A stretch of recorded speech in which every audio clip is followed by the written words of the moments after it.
김종현의 스포츠.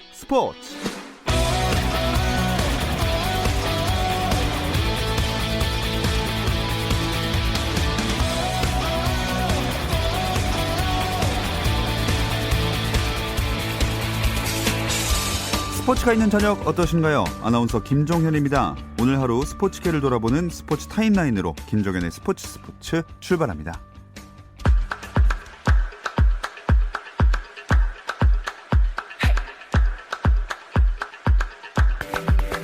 프로야구 경기 상황부터 보겠습니다. 잠실부터 가볼게요. 문승원 대 유희관, 토종 우완의 선발 맞대결로 경기는 시작이 됐고요. 현재 6회 말 진행 중인데 양팀 점수는 4대1입니다. 리드를 잡고 있는 팀은 두산입니다. 사직에서는 삼성과 롯데가 주중 경기를 이어가고 있습니다. 어제 1대0으로 승리를 거둔 롯데 3연승에 도전하고 있는데요. 이 경기 현재 6회 초 진행 중이고요. 양팀이 1회 초에 한 득점, 1회 말에 1득점을 올렸지만 이후에 삼성이 점수를 계속 뽑아내면서 현재 6대1로 앞서고 있습니다. 창원에서는 NC가 4연승과 함께 키움전 위닝 시리즈를 노립니다. 이재학과 한현희를 선발로 내세운 두 팀 6회 말 7대2로 NC가 앞서고 있습니다. 수원에서는 최근 가장 상승세를 타는 기아와 KT가 만났습니다. 선발진의 퀄리티 스타트 행진이 이어지고 있는 기아, 호투를 이어가고 있는 데스파이네를 선발로 세운 KT. 이 경기 기아는 아직 한 점도 뽑아내지 못했고요. KT는 1회 1득점, 4회 2득점을 올리면서 3대0의 리드입니다. 대전에서는 LG와 한화의 경기가 이어지고 있습니다. 한화는 3연패 탈출, LG는 3연승과 5연속 위닝 시리즈를 노리고 있는데요. 점수차 크게 벌어졌습니다. LG 트윈스가 10점을 올렸고요. 한화 이글스는 석점만을 뽑아낸 상황입니다. 프로축구 K리그2 4라운드 3경기도 열리고 있습니다. 서울 이랜드 대 안양의 경기, 정정용 감독의 서울 이랜드는 3연속 무승부를 기록하면서 승리에 목말라 있고, 지난해 돌풍의 팀이었던 안양은 내리 3패를 기록하면서 고전을 면치 못하고 있습니다. 경기는 조금 전에 끝이 났습니다. 결과는요, 안양이 2대0으로 서울 이랜드를 이겼습니다. 두 경기는 현재 진행 중인데요. 먼저 전남 대 충남 아산의 경기 후반 33분 진행 중 스코어는 1대1 동점이고요. 수원FC 대 경남의 경기는 후반이 막 시작된 상황 1대0으로 수원FC가 앞서고 있습니다. 다름슈타트에서 뛰고 있는 백승호가 독일 프로축구 2부 분데스리가에서 첫 도움을 기록했습니다. 백승호는 아우에와의 원정 경기에서 팀이 2대1로 앞선 후반 36분 제르다르 두루순이 터뜨린 팀의 세 번째 골을 어시스트했습니다. 독일 진출 후 백승호의 시즌 첫 도움이자 두 번째 공격 포인트였고 팀은 3대1로 역전승했습니다. 메이저리그 토론토 블루제이스의 류현진이 올해 연봉 중 4분의 1만 받을 수 있게 됐습니다. 토론토 지역지 토론토 선의 롭 롱리 기자는 자신의 SNS를 통해서 메이저리그 사무국의 연봉 삭감안에 따라 토론토 구단은 류현진의 올해 연봉 2천만 달러 중 약 1,500만 달러를 아낄 수 있을 것으로 보인다고 전했습니다. MLB 사무국은 새로운 연봉 지급안을 마련해 선수 노조에 제시했는데 MLB 사무국은 경기수에 비례해 연봉을 지급하되 선수들의 연봉을 기초로 차등 삭감하겠다는 새로운 제안을 내놨습니다. 이 안에 따르면 류현진은 4분의 1 수준으로 줄어든 연봉을 받을 수 있는데요. 선수 노조는 연봉 차등 삭감안이 지나치다며 엄청난 실망감과 부정적인 반응을 보였습니다. 프로농구 서울 SK가 2019-20 시즌 외국인 최우수 선수에 선정된 자밀 원희와 재계약했습니다. 원희는 19-20 시즌 정규리그 43경기에 나와서 평균 20점 4득점, 10점 4리바운드, 3.1 어시스트를 기록했고 SK의 정규리그 1위를 이끌면서 외국인 선수 MVP와 시즌 베스트 5에 선정됐습니다.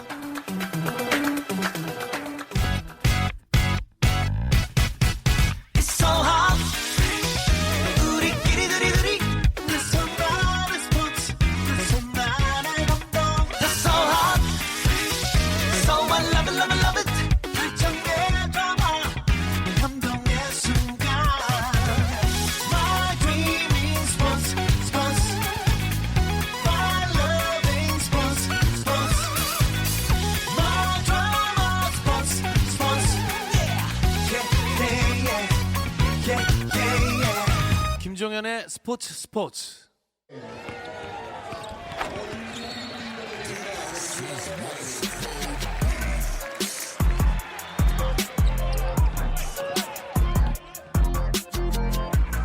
수요일 저녁의 농구 이야기 조선의 작전 타임 시작하겠습니다. 월간 점프볼의 편집장 손대범 기자, 조현일 해설위원만 함께합니다. 안녕하세요. 안녕하세요. 자, 오늘 방송도 유튜브 라이브로 보실 수 있고요. 유튜브 검색창에 조선의 느바라고 입력하시면 저희 공식 채널 들어오실 수 있으니까 함께 즐겨주시면 되겠습니다. 아, 박재민 씨가 오늘 사라졌네요. 서운하네요. 네, 이게 사실 제가 뭐 플레이스타일은 별로 안 좋아했지만 이제 칼말론, 네, 거의 뭐 82경기 정경기 출장의 대명사였는데 저랑 손대범 편집장이 칼말론이라면 박재민 위원은 걸핏하면 경기를 빠졌던 카와이 레너드가 생각이 납니다. 네. 근데 뭐 2020년 첫 행사라 그러니까. 네. 그렇군요. 네, 봐줘요. 뭐 먹고 살아야지. 네, 취소하겠습니다. 네. 어떻게 박재민 씨가 한 주 비운 상황에서 오늘 진행을 하게 됐고요. 네, 굉장히 그리울 것 같네요. 네? 아, 영영 보내시는 건가요? 로봇이세요? 네, 얼른 다음 주에 뵐 수 있기를 바라겠습니다. 오늘 한국 농구에 아시아 쿼터 도입된다는 소식이 있었는데 이 얘기부터 해볼까요? 네, 일단 한국 농구의 평화와 안녕을 위해서 도입된 제도인데요. 일본 프로리그와의 교류를 위해 마련된 제도입니다. 그러니까 일본은 한국은 일본 선수를 한 명씩 영입이 가능하게 됐고요. 또 셀러리 캡과 선수 정원에 포함시키는 그런 조건으로 양 리그가 또 아시아 쿼터제를 하기로 발표했습니다. 근데 갑자기 왜 이런 제도를 마련한 걸까요? 뭐 2019년부터 좀 조금씩 준비해온 제도예요. 이게 2019년에 양 리그의 총재가 서로 만나서 준비하면서 또 협의했던 제도인데, 다만 이제 자유계약 선수 이동과 좀 맞물려서 발표가 됐어야지 좀 타당성이 있었을 텐데, 약간 좀 시기가 약간 좀 생뚱맞아서 많은 분들이 생각하기에 갑작스럽다는 느낌을 주는 것 같습니다.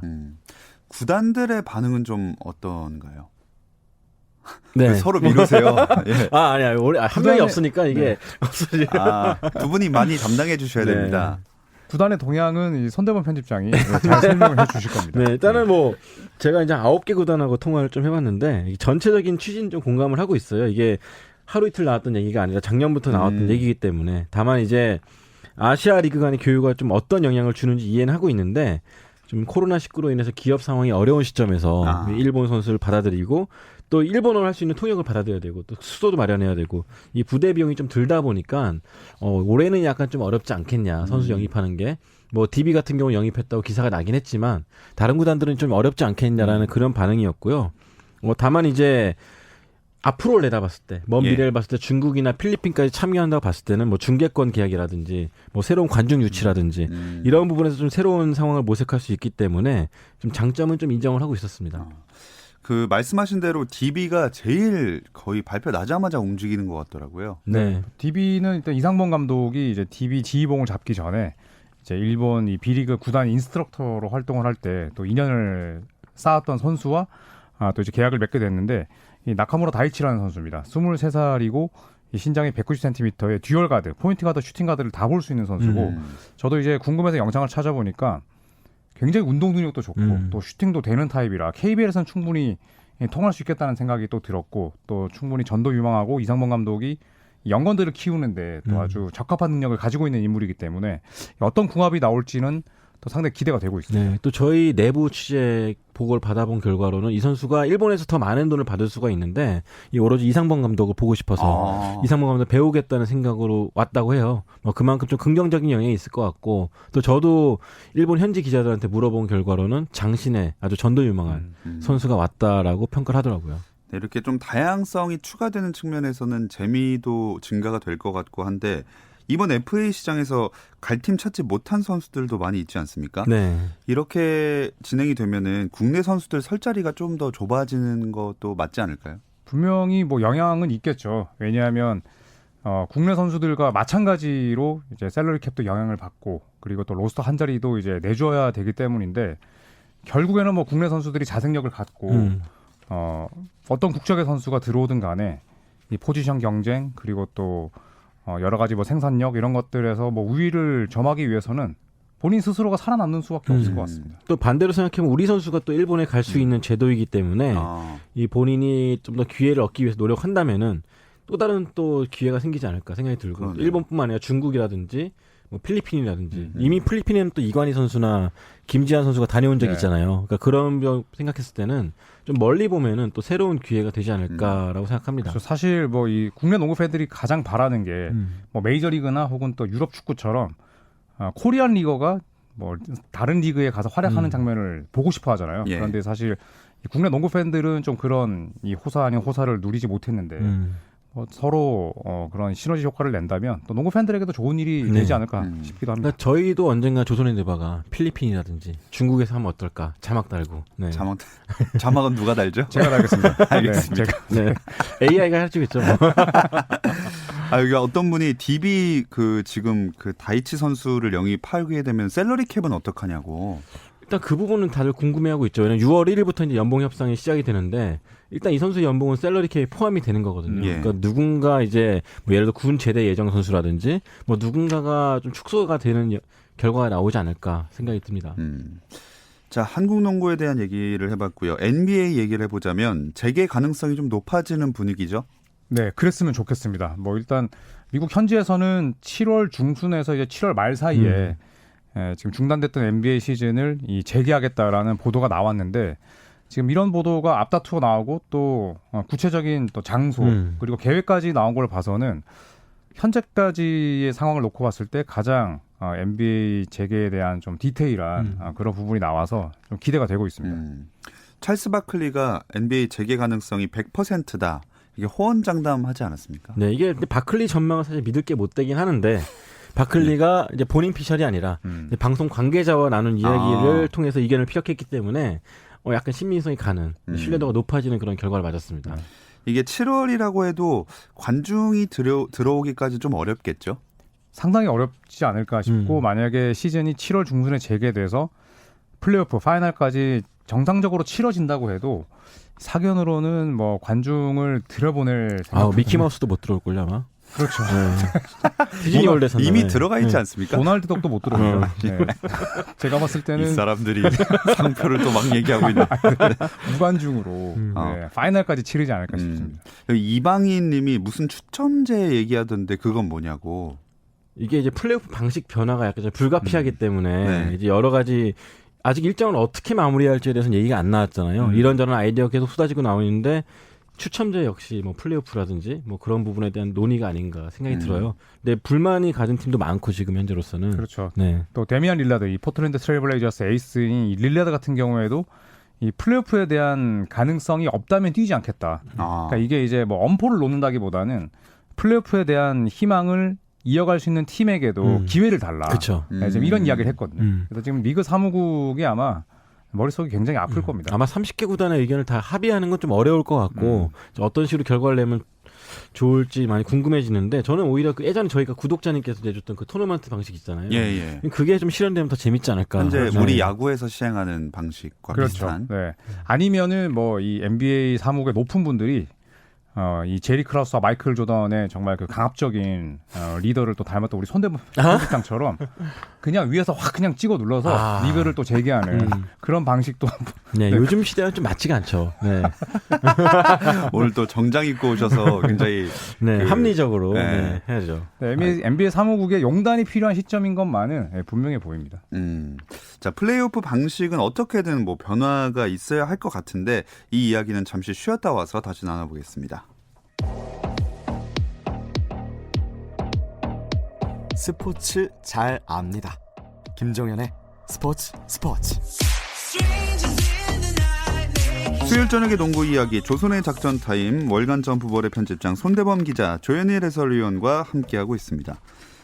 플레이오프 방식을 아까 뭐 좀 바꿔야 된다 이렇게 얘기를 했지만 정확히 어떤 방법 그리고 장소도 아까 디즈니월드에서 하는 게 좀 약간 생소하거든요. 근데 디즈니월드 안에 리조트가 있고 예. 그 안에 아마 코트가 있을 겁니다. 웬만하면 미국 대형 호텔 같은 경우는 아예 공연장도 갖추고 있잖아요. 네. 그런 거 생각했을 때 안에 코트가 있기 때문에 또 밀폐된 공간일 수도 있고 밀폐된 그 장소가 될 수도 있고 예. 그렇기 때문에 좀 관리는 좀 편하지 않을까라는 생각을 해봐요.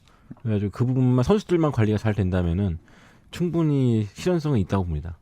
그럼 플레이오프 방식은 두 분이 생각하는 방식은 어떤 게 최적인가요? 일단은 뭐 현지에서는 동서부 컨퍼런스 구분하지 말고 차라리 줄 세우기 해서 뭐 1라운드에서 동부팀과 동부팀이 아니라 동부팀과 서부팀이 맞붙는 그러니까 예전에 마크 큐반 댈러스 구단주가 냈던 그런 아이디어도 지금 나오고 있는데 저는 그래도 좀 전통적인 방식을 고수했으면 좋겠어요. 물론 뭐 코로나19라는 큰 변수가 있긴 했지만 이게 또 한 번 플레이 포맷을 바꾸고 또 다음 시즌에 곧바로 또 원상 복구하는 것도 좀 희한한 그림이 될 것 같고 저는 그래도 여러 팀들의 불만이 있겠지만 기존 포맷을 좀 따랐으면 좋겠습니다. 네, 저도. 네. 네. 근데 이렇게 만약에 기존 포맷대로 가게 되면 혹시 그렇지 않더라도 다음 시즌 개막은 늦춰질 수밖에 없겠죠.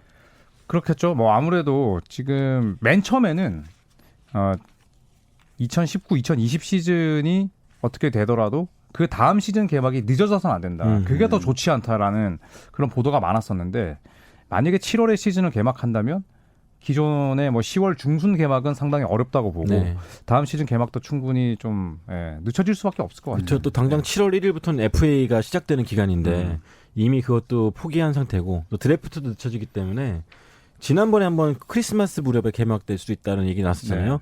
아마 그 정도로 좀 늦춰지지 않을까 생각이 듭니다.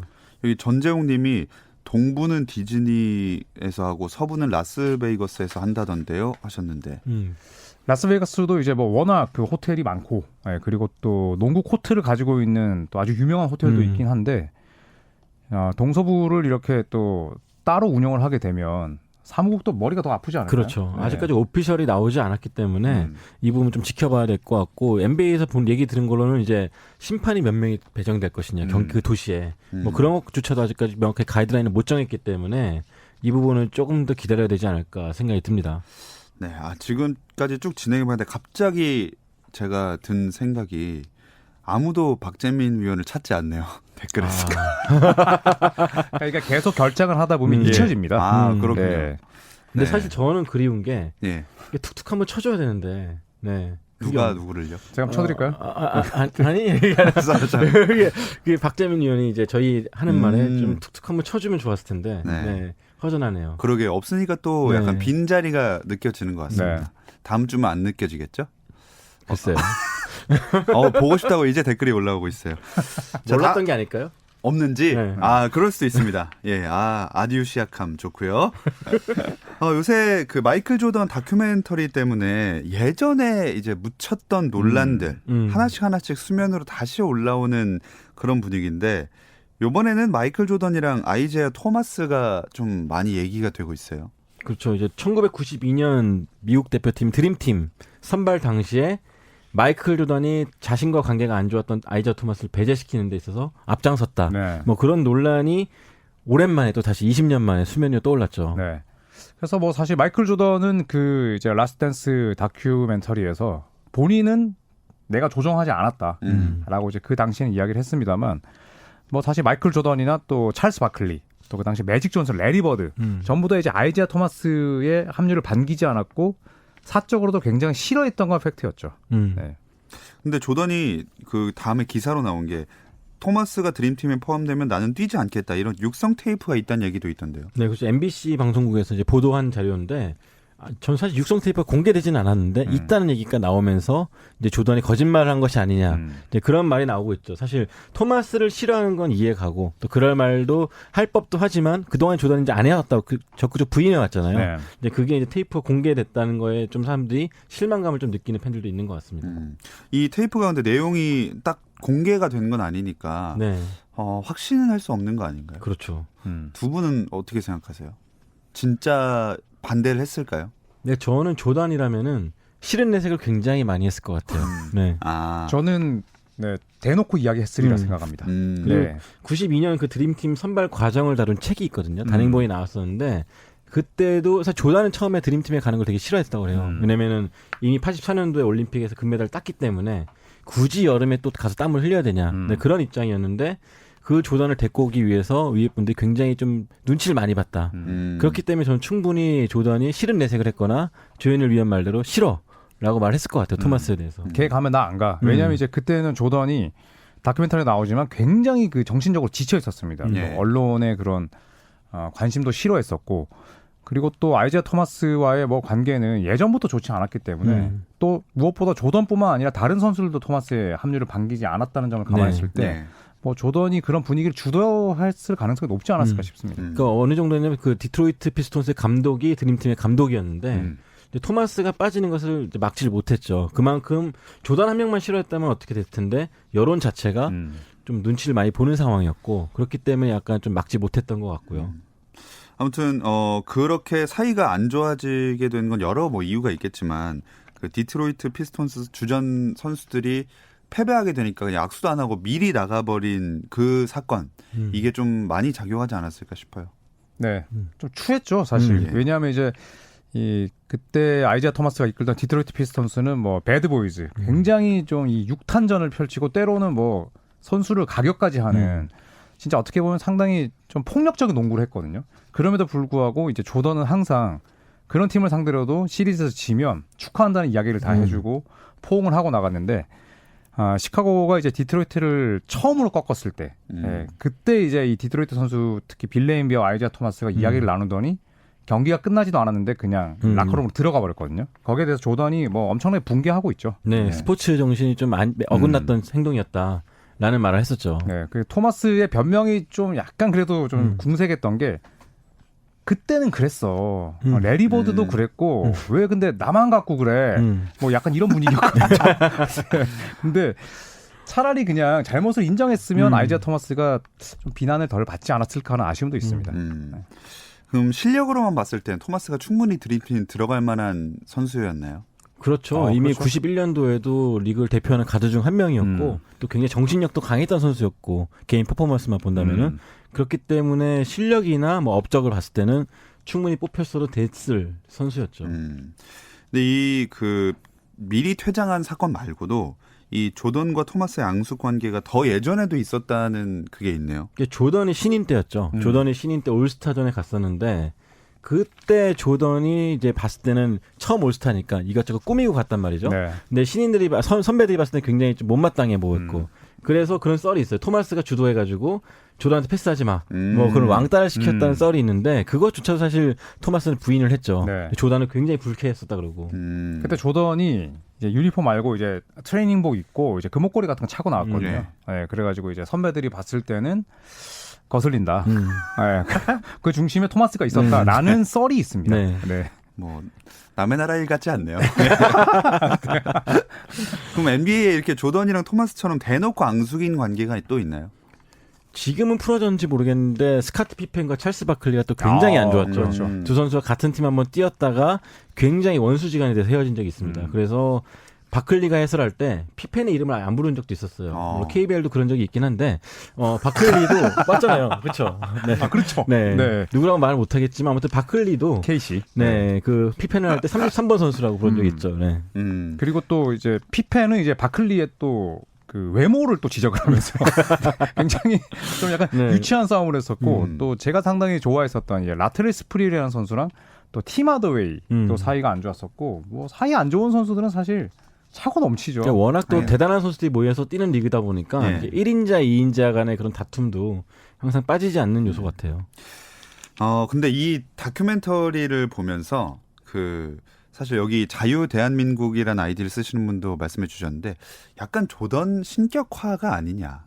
너무 좋은 쪽으로만 해석한 거 아니냐. 이런 얘기도 좀 공감이 되더라고요, 저는. 저도 약간 그런 거 보면서 이게 이랬었나라고 좀 고개가 가요뚱거리는 장면 몇 번 있었는데 그러니까 조던을 그러니까 완전 전지적 조던 시점으로 간 거기 때문에 좀 그렇게 묘사가 된 것 같습니다. 그러니까 조던이 사실 뭐 도박 그리고 또 뭐 아버지의 죽음 이제 뭐 이런 부분에 대해서는 또 허심탄회 이야기도 했었고 또 이제 특히 호레이스 그랜트가 이제 많이 비난을 했었잖아요. 예. 피펜도 좀 섭섭하다 그랬고 충분히 또 두 선수의 마음도 이제 이해가 가는 게 전지적 조던 시점이었기 때문에 그런 또 일부 의견도 충분히 이해는 갑니다. 네. 여기 앙숙 관계라고 하니까 많은 분들이 또 되게 많이 올려주세요. 육반칙님은 웨스트브룩하고 베벌리. 사이 너무 안 좋죠. 그렇죠. 네. 이 둘은 또 왜 안 좋은 거예요? 베벌리가 굉장히 수비를 거칠게 하는 선수거든요. 네. 그러니까 이 선수의 그런 무리한 행동이 웨스트브룩을 부상으로 이끄는 거기 그렇죠. 때문에 웨스트브룩 이제 베벌리만 봐도 굉장히 좀 이를 갈고 못마땅하게 보죠. 그래서 실제로 또 그 뒤로도 여러 번 말다툼도 했었고. 네. 그러니까 베벌리가 이제 쓸데없이 휘슬 불리고 나서 괜히 신경전하다가 웨스트브룩 무릎 다치겠는데 그 전까지 웨스트브룩이 농구 선수 생활하면서 본인이 고등학교 때부터 대학교 프로까지 한 경기도 안 빠졌어요. 근데 그 쓸데없는 파울 때문에 이제 부상을 입어서 네. 제가 웨스트브룩에도 베벌리는 정말 좋아할 수가 없는 선수죠. 또 크리스폴하고 론도. 두 선수. 네. 두 선수는 그 드자비도 한번 했잖아요. 아, 그래요? 네. 싸우고. 네. 침을 뱉었니 안 뱉었니 막 그러고. 론도가 침을 뱉었죠. 네. 침 뱉기 쉽지 않거든요. 그렇죠. 아무리 서로 마주하고 화나도, 있는데. 예, 면전에 대고 침 뱉기가 참 네. 쉽지 않은데. 그 경기를 제가 중계했던 기억이 납니다. 네. 론도가 이제 레이커스였죠. 맞아요. 네. 네, 좋은 기억을 많이 갖고 계시네요. 네. 저희가 사실 경기 없다 보니까 이런저런 얘기들로 채우고 있는데 무료한 여러분들을 위해서 이벤트를 하나 준비했어요.